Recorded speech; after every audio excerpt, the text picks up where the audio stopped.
फिलिस्तीन के हक में एक और अच्छी खबर और इसराइल को कहीं ना कहीं एक बड़ा झटका। आखिर दुनिया देख रही है कि क्या कुछ हो रहा है, इसराइल की मंशा क्या है और किस तरह से फिलिस्तीनी अवाम, गजा की अवाम बेबस है, मजबूर है, उसके साथ जुल्म और ज्यादती हो रही है। दोस्तों, आपका मेजबान मैं हूं विशाल, आप देख रहे हैं न्यूज़ 18 का सोशल मीडिया प्लेटफॉर्म। इस वक्त एक बड़ी खबर आपको देने जा रहे हैं। अक़वाम मुत्तहिदा यानी यूनाइटेड नेशंस में दो अहम करारदादें मंजूर हुई हैं और ये दो अहम करारदादें क्या हैं? फिलिस्तीन और मकबूजा गोलान पर, गोलान हाइट्स जिसे कहा जाता है, उस पर काबिज इस्राएली कब्जा खत्म करने का मुतालबा किया गया है। एक बड़ी खबर है। अक़वाम मुत्तहिदा की जनरल असेंबली ने फिलिस्तीन और मकबूजा शुमाली गोलान यानी नदन गोलान हाइट्स शुमाली गोलान पर काबिज इसराइल के गैर कानूनी तसल्लुत के खात्मे के लिए दो अहम करारदादें मंजूर कर ली, जो आलमी बिरादरी की सतह पर फिलिस्तीनी कॉज और अरब हुकूक की दोबारा तौसीक की हैसियत रखती हैं। यह बहुत बड़ी बात है। अब इस पर कौन अमल करे ना करे, यह दीगर बात है, लेकिन इस बात को मान लेना, इसे तस्लीम कर लेना कि इसराइल ने कब्जा किया है, इसराइल काबिज है, उसने ऑक्युपाई कर लिया है, उसने जबरदस्ती कब्जा किया, उसने किसी का हक मारा है, उसने किसी का हक छीना है। यह बात यहां सामने आ रही है। तो यूनाइटेड नेशंस की जनरल असेंबली ने फिलिस्तीन और मकबूजा शामी यानी सीरिया, शाम कहते हैं सीरिया को, तो शामी गोलान पर काबिज इसराइल के गैर कानूनी तसल्लुत के खात्मे के लिए दो अहम करारदादों को, रेजोल्यूशन को मंजूर कर लिया है। अब आपको बताते हैं इसकी पूरी डिटेल क्या है। फिलिस्तीन से मुताल्लिक करारदाद मंगल के रोज जिबूती, उर्दन और इसके साथ ही साथ मोरितानिया, कतर, सेनेगल और रियासत फिलिस्तीन की जानिब से पेश की गई थी। इन लोगों ने ये करारदाद पेश की थी, रेजोल्यूशन पास किया था। कौन कौन सा मतलब मूव किया था? फिलिस्तीन से मुतल्लिक करारदाद किसने किया था? इसको किया था जिबूती, उर्दन, मोरितानिया, कतर, सेनेगल और रियासत फिलिस्तीन की जानिब से पेश की गई थी। इस करारदाद के हक में 151 ममालिक कहते हैं कंट्रीज के प्लूरल को, यानी मुल्क का जमा ममालिक, 151 ममालिक ने वोट दिया, जबकि सिर्फ 11 ममालिक यानी 11 देशों ने इसकी मुखालफत की। अब आप सोचें कितनी बड़ी जीत है। यह एक मोरल विक्ट्री है, यह मोरल विक्ट्री है फिलिस्तीनियों की। इसका मतलब यह है कि दुनिया जानती है, दुनिया में रहने वाले लोग जानते हैं कि चूंकि फिलिस्तीन के साथ लगातार जुल्म हो रहा है, बर्बरियत हो रही है, इसलिए हर ज्यादातर मुल्कों में जो आम लोग हैं, जो कॉमन मैन है, वो सड़कों पर आ गए। उन्होंने अपनी हुकूमतों पर दबाव बनाया। इसका नतीजा यह है कि हुकूमतों ने इस तरह का फैसला दिया है। फिलिस्तीन से मुतल्लिक करारदाद जो रेजोल्यूशन था, उसे जिबूती, उर्दन, मोरितानिया, कतर, सेनेगल और रियासत फिलिस्तीन की जानिब से पेश किया गया था। और इस करारदाद, इस रेजोल्यूशन के हक में, इसके पक्ष में 151 ममालिक ने वोट दिया। अब आप सोचें, जो मुल्क होते हैं, जो देश होता है, वो देश क्या है? देश दरअसल नागरिकों से ही तो चलता है ना। तो इसका मतलब क्या है कि 151 मुल्कों, 151 देशों के लोग भी ये जान रहे हैं कि फिलिस्तीन के साथ जुल्म हो रहा है और जालिम कौन है? इसराइल। ये उनके इस वोट से पता चलता है। तो उन्होंने माना 151 देशों ने इसके हक में वोट दिया, फिलिस्तीन के हक में वोट दिया और इसराइल के कब्जे के खिलाफ वोट दिया, जबकि सिर्फ 11 मुल्कों ने, सिर्फ 11 देशों ने इसकी मुखालफत की, जिनमें काबिज इसराइल और अमेरिका सबसे नुमाया है। अब आप सोचें, हर बार जब ऐसी कोई बात सामने आती है तो उसमें अमेरिका इसराइल के साथ खड़ा नजर आता है। यहां भी 151 देश एक तरफ हैं, वो इसराइल के खिलाफ, इसराइल के कब्जे के खिलाफ हैं, फिलिस्तीनियों के हक में है, लेकिन इसराइल के साथ साथ अमेरिका उसके साथ खड़ा नजर आता है और अमेरिका उन 151 देशों से अलग है। क्यों? क्या इसका मतलब यह है? क्या यह एक तरह से अमेरिका दिखाना चाहता है, दर्शाना चाहता है, बताना चाहता है कि वो चूंकि ताकतवर मुल्क है तो वो जो चाहेगा वही होगा? अमेरिका सबसे नुमाया इसमें नाम है। जो 11 देश जो इसके खिलाफ गए वो कौन है? इसराइल और अमेरिका उसमें शामिल है। अब आपको आगे बताते हैं, इन दोनों ने दरअसल इसमें हिस्सा ही नहीं लिया, यानी ऐसा नहीं है कि उसके खिलाफ वोट की। तो पूरी बातों को बता रहे हैं कि जो इस करारदाद के हक में, यानी कि जो फिलिस्तीन पर कब्जा है, उस इसराइली कब्जे को, फिलिस्तीन पर इसराइली कब्जे को खत्म किया जाए, उसे कब्जा माना गया, उसको हटाने की कोशिश की गई, उसको हटाने के हक में रेजोल्यूशन पास कराया गया। इस करारदाद के हक में 151 ममालिक ने वोट दिया, जबकि सिर्फ 11 ममालिक ने इसकी मुखालफत की, जिनमें काबिज इसराइल और अमेरिका सबसे नुमाया हैं। तो 151 ममालिक ने वोट दिया, जबकि सिर्फ 11 ममालिक ने इसकी मुखालफत की, जिनमें काबिज इसराइल और अमेरिका सबसे नुमाया नाम है। मजीद 11 मुल्कों ने वोटिंग में हिस्सा नहीं लिया। 151 ने हक में वोट दिया इसके पक्ष में, 11 मुल्कों ने इसके खिलाफ वोट दिया और 11 मुल्क ऐसे थे जो वोटिंग में उन्होंने हिस्सा ही नहीं लिया। अब आपको बताते हैं, चूंकि ये रेजोल्यूशन पास हो गया, यह करारदाद मंजूर कर ली गई, चूंकि इसके हक में वोट ज्यादा है।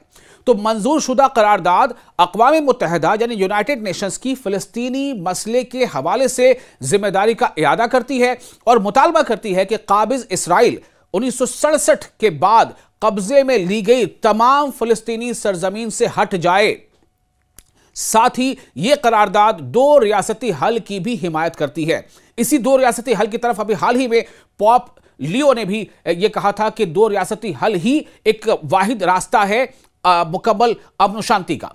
अब आपको बता दें कि जनरल असेंबली, यूनाइटेड नेशंस की जो जनरल असेंबली है, उसने दूसरी करारदाद भी मंजूर की जो मिस्र ने पेश की थी। किसने पेश की थी? मिस्र यानी इजिप्ट ने। यह करारदाद काबिज इसराइल से मुतालबा करती है कि वो शामी गोलान की मुकम्मल तौर पर गैर कानूनी और नाजायज कब्जा शुदा सरजमीन से पीछे हट जाए। शामी यानी सीरिया के गोलान पर, गोलान हाइट्स पर जो इसराइल का कब्जा है, इस करारदाद में यह बात सामने आ गई कि जो ज्यादातर मुल्क वो चाहते हैं कि इसराइल उस कब्जे को भी छोड़ दे और पीछे हट जाए और गोलान के इंजमाम के बैनुल अक़वामी कानून की सरी खिलाफ वर्जी करार देती है इस करारदाद में। अब इस रेजोल्यूशन के हक में कितने वोट पड़े, मुखालफत पे कितने पड़े, ये आपको बताता हूं। ये जो रेजोल्यूशन था जिसमें सीरिया के गोलान हाइट्स पर इसराइली कब्जे को कब्जा मानते हुए उसे वहां से हटने के हक में जो वोटिंग हुई है वो हुई है 123 मुल्कों ने, जी हां 123 मुल्कों ने यह माना कि सीरिया के गोलान पर इसराइल का कब्जा है जो गैर कानूनी है और इसराइल को पीछे हटना चाहिए। जबकि 7 मुल्कों ने इसकी मुखालफत की।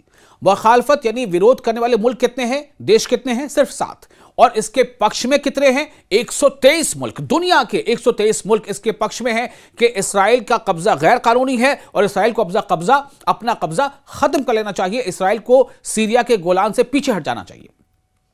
अब इन जो 7 मुल्कों ने जिन्होंने इसकी मुखालफत की है, जिनमें काबिज इसराइल और अमेरिका शामिल है, यहां भी अमेरिका शामिल है, यहां भी अमेरिका इसराइल के साथ खड़ा है, यहां भी दुनिया के बेशतर मुल्क, ज्यादातर देश जो बात कह रहे हैं, अमेरिका का उससे स्टैंड अलग है। जबकि इस करारदाद पर, इस रेजोल्यूशन पर 41 मुल्क, 41 देश ऐसे थे जिन्होंने वोटिंग में हिस्सा लेने से गुरेज किया। लेकिन कितने मुल्कों ने इसके हक में वोट किया? 123। कितने मुल्कों ने इसके खिलाफ वोट किया? महज 7। और जिन्होंने हिस्सा ही नहीं लिया वोटिंग में वो 41 हैं। तो आप देखिए इससे क्या साबित हो रहा है कि दुनिया के ज्यादातर देश, और सिर्फ ज्यादातर नहीं, ऐसा नहीं कि 5 लोग नहीं मानते, 6 मानते, नहीं, बल्कि आप देखें कि जो लोग मान रहे हैं कि इसराइल काबिज है, इसराइल ने कब्जा किया है, इसराइल ने गैर कानूनी काम किया है, उनकी तादाद बहुत ज्यादा है। 151 देश, 123 देश। और जो नहीं मान रहे, जो इसके खिलाफ हैं, वो सिर्फ 7 हैं या 11 हैं। तो करारदाद में वाज़ेह किया गया है कि काबिज इसराइल की जानिब से सीरियन गोलान पर कब्जा और उसका अमली इंजमाम बैनुल अक़वामी क़वानीन की संगीन खिलाफ वर्जी है, इंटरनेशनल लॉ का वायोलेशन है। इंटरनेशनल लॉ का वायोलेशन है। कौन कर रहा है वायोलेशन? इसराइल कर रहा है। इसराइल के साथ कौन खड़ा है? अमेरिका खड़ा है।